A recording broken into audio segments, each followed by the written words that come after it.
Welcome to F-Bomb Friday. I am your host, Tracy Preston, along with my husband, Todd. Hey, hon. Hey, baby. Are you ready? I am ready. Let's hit it.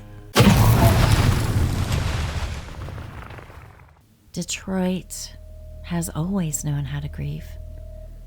It grieves in brick, in broken windows, in churches that still smell like incense long after the pews are gone.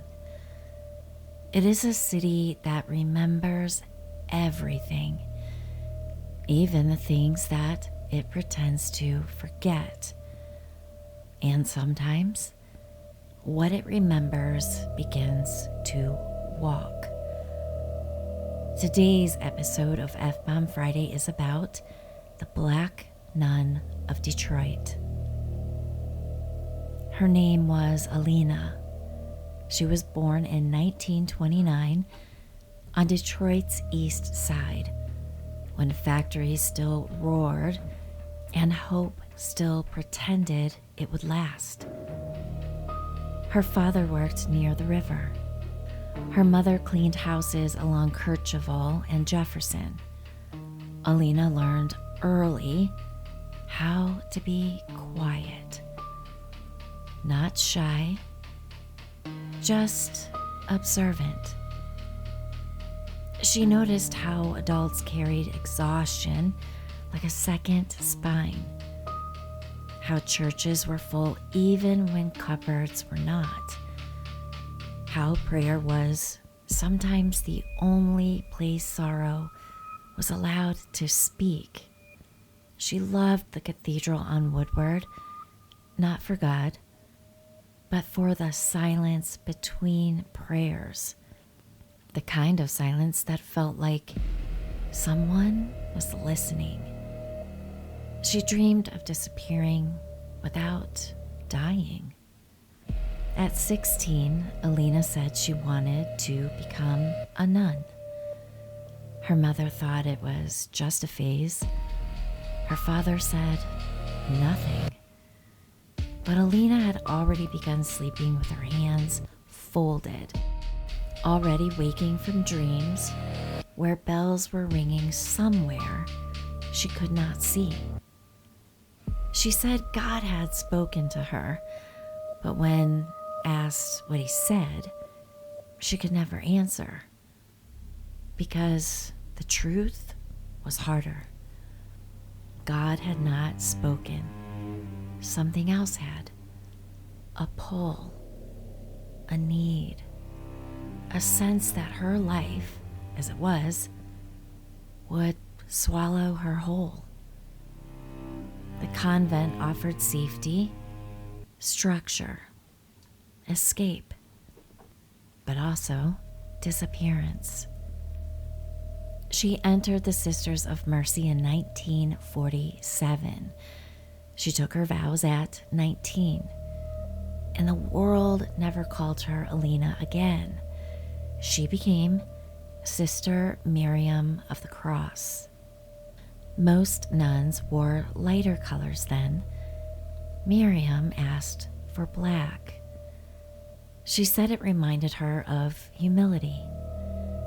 Others said it reminded her of mourning.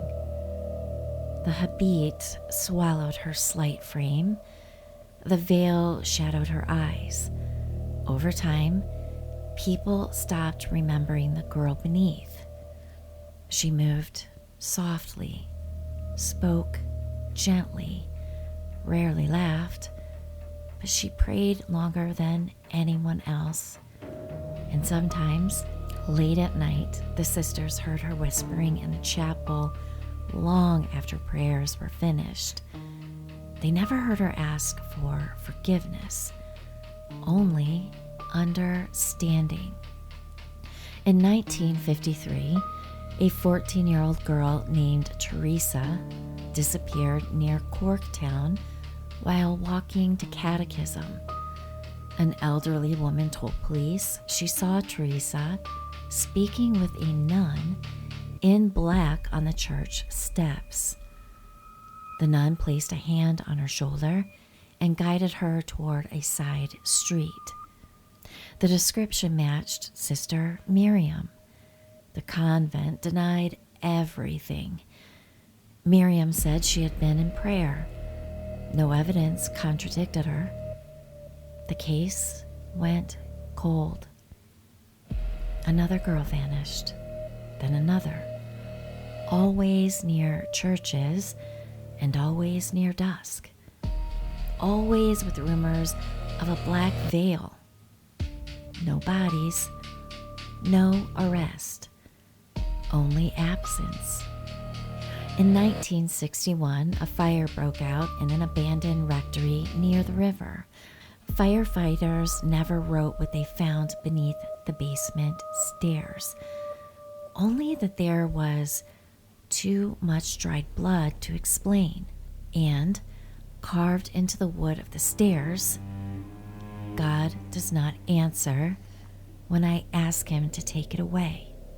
In 1964, Miriam requested a private confession with a visiting priest from Toledo. The priest left Detroit shaken. Years later, he wrote, quote, "She was not confessing sins. She was confessing grief. She told me she had buried something God would never forgive her for, and she asked me if silence could be holy." Sister Miriam died in 1966. She was only 37 years old. No illness, no explanation. Those who prepared her body said her face looked relieved. Her hands were clenched, her mouth slightly open, as if she had been about to speak. She was buried near Gradiot Avenue in ground that no longer exists. No family was present. Only one young nun claimed she felt someone behind her while she prayed. No footprints marked the snow behind her. Winter 1968. A bus driver on Jefferson Avenue reported a woman in black standing in the road. When his headlights reached her, she did not move. She faded. Not ran, not vanished, faded, like breath in cold air. More sightings followed on Jefferson, Gradiot, Mack, and Kercheval, old Catholic corridors, dock workers near the river, nurses at Detroit Receiving Hospital, maintenance workers behind sealed parishes. Always the same figure. A black habit, black veil, black face, black eyes. A parish near St. Joseph's Shrine quietly sealed its basement in the early 1970s. A maintenance worker later said he found child-sized shoes inside a locked storage room. No records matched them. No one investigated. In 1974, a woman saw a nun standing in the alley behind that building, facing a brick wall, not moving, as if listening. In 1982, a Polaroid picture taken near Cheney Street captured a dark figure in the background. The photographer swore no one had been there. The boy who took the photo later died in a car accident. His sister said the nun's face was not visible, only a shape where one should have been.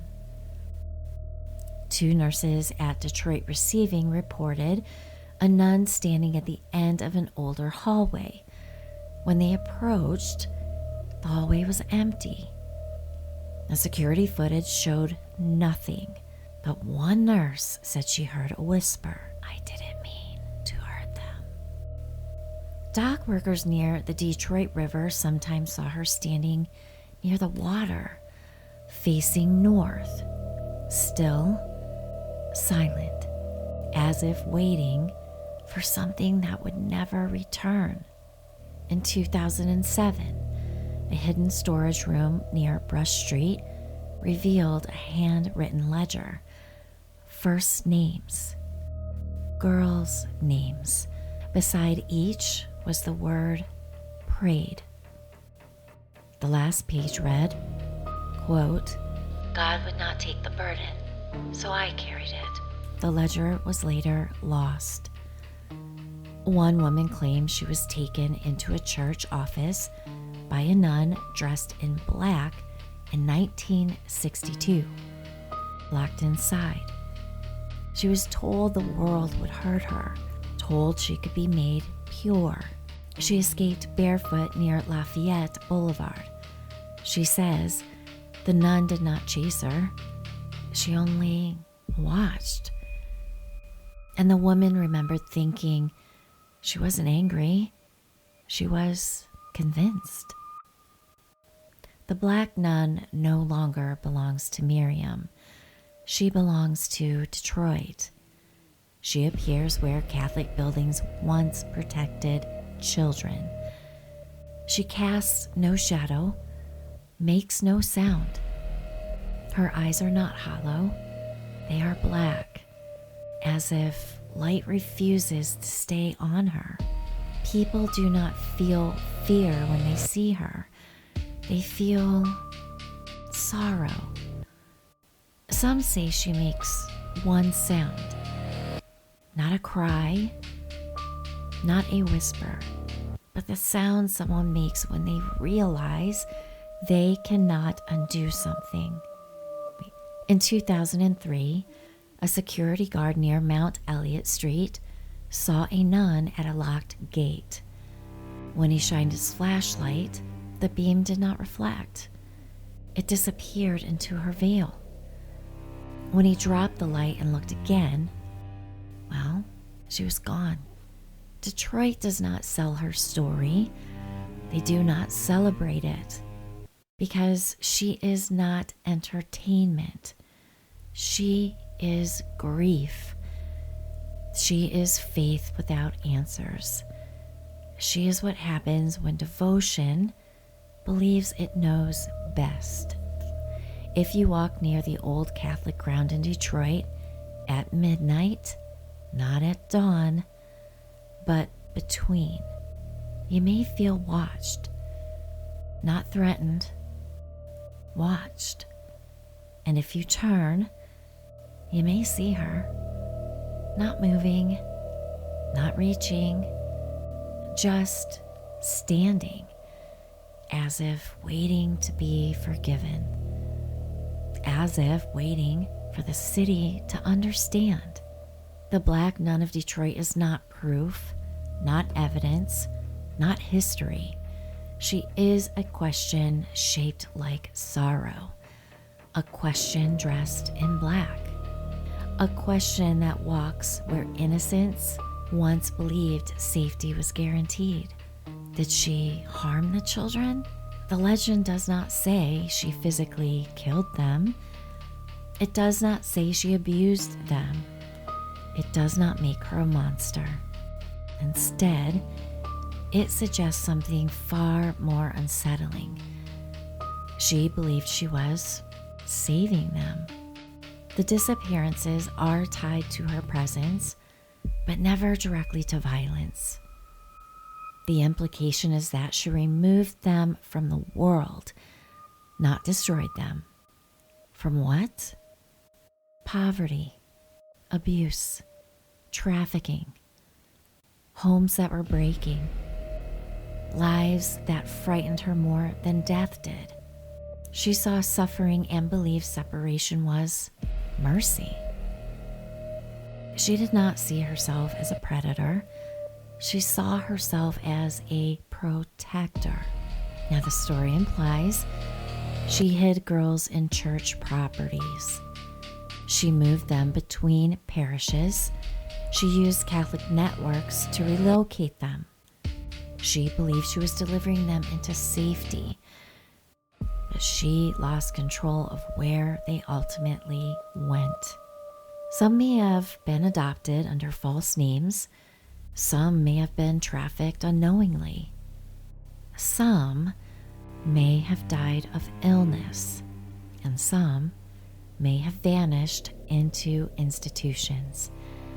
And when she realized the outcomes, she broke. She haunts not because she was cruel, but because she was wrong, and she knew it. Her guilt is not over harm she intended, but harm she caused by believing too much in her own righteousness. That is why her ghost is not violent. That is why she does not chase. That is why she does not scream. She is not a spirit of rage. She is a spirit of regret.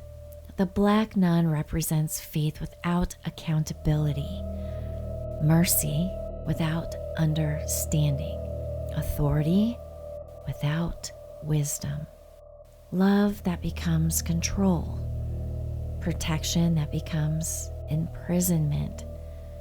She is the danger of believing you are chosen to decide another person's fate.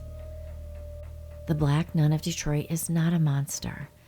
She is a warning that good intentions can still destroy, that sorrow can wear holiness, that devotion can be blind, and that sometimes the most terrifying ghosts are the ones who truly meant well. Just like that old saying, the road to hell is paved with good intentions. And so, the Black Nun remains. No grave bears her name. No record explains her death. No prayer has ever truly sent her away. She still walks the margins of Detroit's forgotten places, in abandoned hospital corridors, in shuttered convents, in the echoing stairwells of buildings the city has tried to bury beneath new brick and new hope. Witnesses still report the same details: the black habit that swallows the night, the black face that never seems quite human, the black eyes that carry both grief and judgment. Detroit is the city of resurrection, of fire, of collapse, of rebirth. But some things do not rise with the light. Some things only rise in the shadow. This is a very creepy story. And is this real? This is an urban legend, so this is one I really had to dig for. Immediately had images and the idea of the Nun movie, the scary Nun movie that's out, but this story is very unlike that one. This is a spirit that is not horrible, scary, threatening, but rather a spirit of grief. Well, I have to tell you, it is a little scary. It is very spooky, very spooky. And I don't think we ever saw that scary movie with the nun. We did not, but... We should watch it. Yeah. Yeah, because I'm going through here like, what is going on with this nun all dressed in black? So what color did they wear back then? Well, I think a lot of the nuns did wear like light grays and some pastels and stuff too. My mom went to Catholic school, and she might very well say that a lot of the nuns that were in her school were scary alive. Well, I think that was generally because they were whacking it with rulers, and like, it was no joke. No joke. Thank goodness I never went to Catholic school. Yeah. I don't think I would like it.